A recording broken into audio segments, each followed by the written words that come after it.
Costa. Doutor, muito obrigada, seja bem-vindo, viu? Eu é que agradeço, Fabiane, a você, a Record, por essa oportunidade de trazer alguma informação para o seu público. Aliás, informação quentíssima, recente, doutor. Exatamente, muito recente, até porque o mundo das células-tronco é um mundo muito recente na medicina. É. São poucos anos, há pouco mais de 10 anos que essa área teve um grande desenvolvimento, né?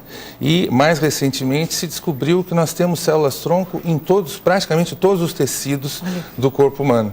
E aí alguém poderia perguntar, mas onde que a cirurgia plástica pode se adequar? Exatamente, a gente ia chegar nessa pergunta. Nessa realidade, né? Justamente uma coisa interessante, porque o cirurgião plástico ele está muito relacionado a isso por dois motivos. Primeiro, porque o cirurgião plástico, a palavra plástica vem de plastikos, né, do radical grego, que quer dizer moldar, dar forma. Então a cirurgia plástica basicamente é isso. A gente se preocupa em dar forma, em moldar o corpo humano, tanto para finalidades reconstrutivas, reparadoras, como estética também. E o que a gente nota é que a gente se depara com muitas dificuldades por falta de tecido em muitas ocasiões, por traumatismos, por cânceres e assim por diante. Por outro lado, nós também tratamos e lidamos com os tecidos normais, pele, gordura, nas cirurgias de mama, de abdômen, em lipoaspiração. E aí que vem a grande novidade. Se descobriu recentemente que esses tecidos têm um contingente muito grande de células-tronco adultas, que podem ser utilizadas em diversos tratamentos, alguns já consagrados e outros em andamento. Por exemplo, esses consagrados, né, e andamento, para que a pessoa possa associar o que de fato são essas células e onde ela pode estar atuando. Perfeitamente. Na verdade, a gente sabe que todo o trabalho científico para determinar a possibilidade ou não de um tratamento, ele demanda muito estudo, né? Demanda muitos anos de estudo e níveis de estudos. Começa com o nível 1, onde a gente tem que comprovar primeiro em laboratório, em animais, que tem eficácia aquele tratamento. Depois o nível 2, onde a gente tem que determinar se não existe algum risco, né, de outros problemas. E aí passa-se para nível 3, onde se aplica em seres humanos. Entendi. E o nível 4, onde outros centros vão replicando aqueles estudos para se comprovar realmente a eficácia. Existem muitos e muitos trabalhos em nível 3 já, em nível 2 e em nível 1 também. E alguns tratamentos já se faz hoje em dia. Por exemplo, tratamentos para linfomas, tratamentos para leucemias, onde se usa o sangue, a célula-tronco de medula óssea de doadores, ou eventualmente sangue estocado de cordão umbilical, que é algo que já se faz há algum tempo. Exatamente. Né? Agora, a grande diferença da novidade que aparece agora é que as células do cordão umbilical, elas são células que a gente chama de hematopoéticas. É uma palavra meio difícil, mas que quer dizer que elas se dividem em células sanguíneas apenas. Né? Então, pelo menos é o que já se conhece até hoje, onde você pode tratar problemas relacionados ao sistema imunológico e ao sistema sanguíneo. Já as do tecido, elas podem se diferenciar em gordura, em músculo, em nervo, ou seja, numa série de outros tecidos, pele, que a gente pode então tratar outras doenças que não as exclusivamente do sangue.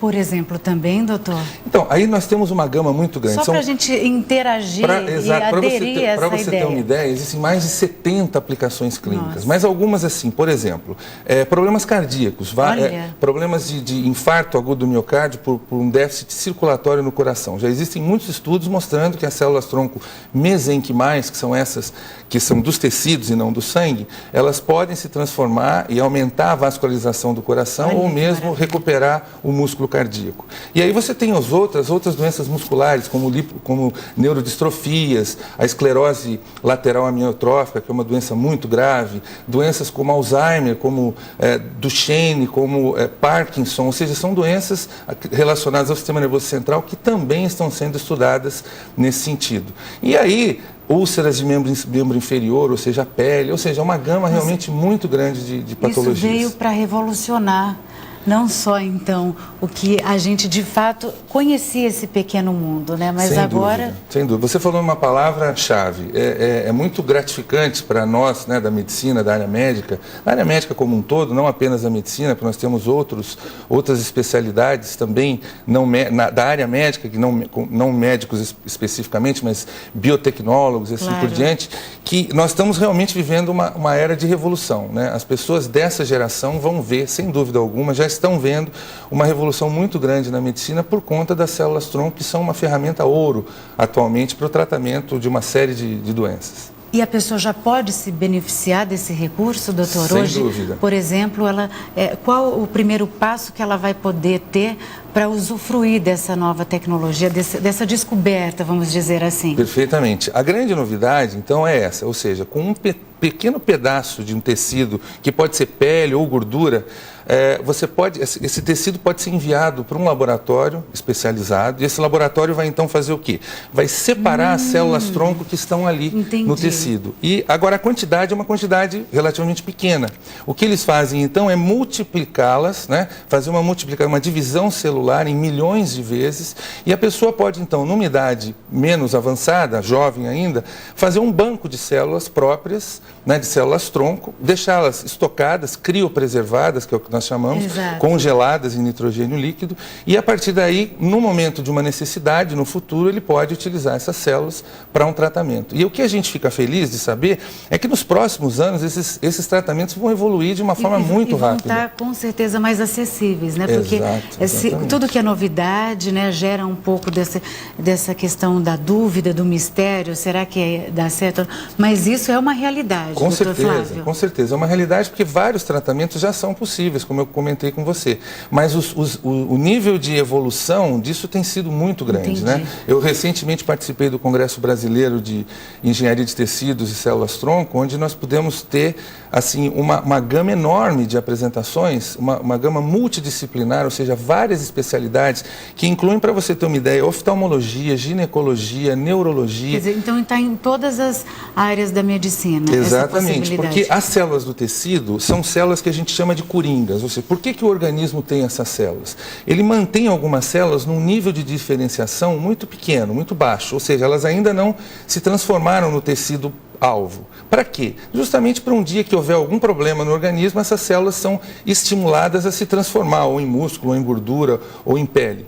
Agora, é uma quantidade pequena, existe uma limitação. Exato. Por exemplo, a pessoa, como que ela pode dispor dessa quantidade? Ela vai até o consultório, ela fala com o seu médico, ou tem que ter alguma ocasião para que ela aconteça? Essa é uma pergunta importante, porque é muito válido que se faça isso numa idade ainda menos avançada. Quanto mais cedo, quanto melhor. mais jovem, a célula tem uma potencialidade maior de replicação e de reparação. Podem, doutor? Sem dúvida alguma. Por exemplo, uma cirurgia de postectomia, né? Seria? Exatamente. Aquela pele do prepúcio da criança que vai ser retirada, né? A fimose, né? Já pode ser utilizada para guardar as células-tronco dessa criança. Olha que interessante. E não é a célula hematopoética, aquela que só dá células sanguíneas. É a célula de tecido, célula mesenquimal, que pode se transformar em qualquer tecido. E aonde que a cirurgia plástica entra também? Exato. Numa paciente jovem, por exemplo, que vai fazer uma lipoaspiração. Já aproveita a gordura. Exato. Então, aquele tecido que seria descartado, jogado fora, hoje existe a possibilidade de se enviar aquela gordura para um laboratório e esse laboratório vai fazer a separação, a multiplicação e o congelamento dessas células-tronco. Estou impressionada, doutor. Que novidade boa que isso trouxe para a gente. Agora, a pessoa, então, quanto mais cedo, melhor, mas tem alguma limitação na idade? Não. Também não. Qualquer idade pode ser feita essa separação, né? Aí alguém poderia perguntar, então não tem vantagem eu fazer isso agora. Lógico. Mas o problema é que mais para frente, quando a pessoa já tem mais idade, algumas doenças, obviamente que essa célula tem uma capacidade menor. E quando a gente congela a célula de uma pessoa com idade menor, uma criança, por exemplo, a célula preserva aquela característica de jovialidade. Então ela vai ser utilizada na própria pessoa, sem problema de rejeição e com uma jovialidade de anos atrás. Quer dizer, que é a grande vantagem. Aí é que está a questão. Agora, o custo-benefício hoje disso? Então, hoje tudo que é novo. Esse é um tratamento que ainda não é coberto pelo SUS. Na verdade, não o tratamento. Muitos tratamentos até são cobertos pelo SUS. Por exemplo, existe em Ribeirão Preto um grupo importante no país que está fazendo alguns estudos de tratamento de diabetes. Com células-tronco, exatamente, com células-tronco. Então, essa é uma outra... caminha para isso, vai caminhar para isso. Sem dúvida alguma. E, agora, hoje em dia, a criopreservação não é coberta pelo SUS. É um processo particular. Para você ter uma ideia, isso é tão novo que existe apenas um laboratório no Brasil que faça licenciado pela Anvisa para fazer esse procedimento. Mas, certamente, existem outros laboratórios que, com o tempo, vão ter outros laboratórios. Isso é uma questão de tempo. Exatamente. Né? E o custo, você perguntou da relação custo-benefício. É um custo, a gente não... É meio complicado complicado a gente falar em valores aqui, não, porque não é esse assim, o objetivo. Mas é o mesmo custo de se preservar sangue de cordão umbilical, Entendi. um banco de sêmen, por exemplo. Que hoje também já está bem mais em conta. Já está mais em conta e a tendência é isso ficar cada vez mais em conta. Doutor, qual a consideração disso tudo que você deixaria para quem está absorvendo ainda essa informação, né? As mães, né, que não tiveram a chance de fazer com seus filhos o cordão umbilical, agora os jovens, os adolescentes? Perfeito. Eu acho que a grande mensagem é essa. Existe hoje a tecnologia, essa tecnologia não é exclusividade de ninguém, isso qualquer médico pode fazer essa solicitação, mesmo que não seja um cirurgião plástico, normalmente um médico relacionado à cirurgia, porque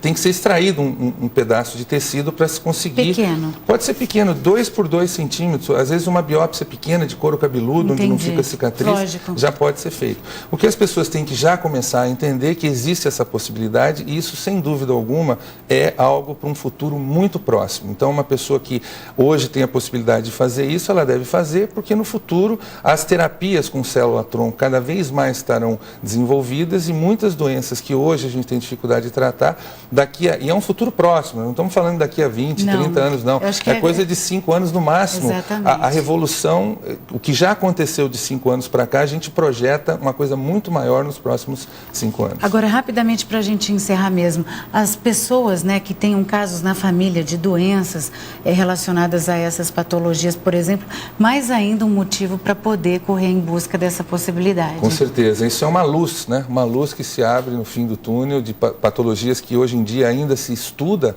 a possibilidade. Então, é preciso ter muito cuidado, né, nesse momento, de não se alardear também uma revolução a nível de que estamos curando tudo. Não é isso. Não. O que é uma nós precisamos, porta exatamente. Existe uma porta, uma possibilidade de se guardar essas células para algumas doenças que já podem ser tratadas hoje, mas mais importante, que no futuro existem estudos, como eu expliquei, em grau 1, grau 2, em nível 3, onde está se desenvolvendo, né, na medicina e que dentro de pouco tempo nós poderemos já estar utilizando isso para muitas outras doenças que hoje nós não conseguimos. Então não é uma promessa aberta a tudo, mas sem dúvida é uma promessa que vale a pena apostar, porque afinal de contas aquele tecido que vai ser descartado mesmo, que a gente não precisa, tem uma finalidade. ele vai ter uma finalidade, uma possibilidade de tratamentos futuros. Doutor, parabéns pelo pioneirismo, por trazer para a gente essas informações.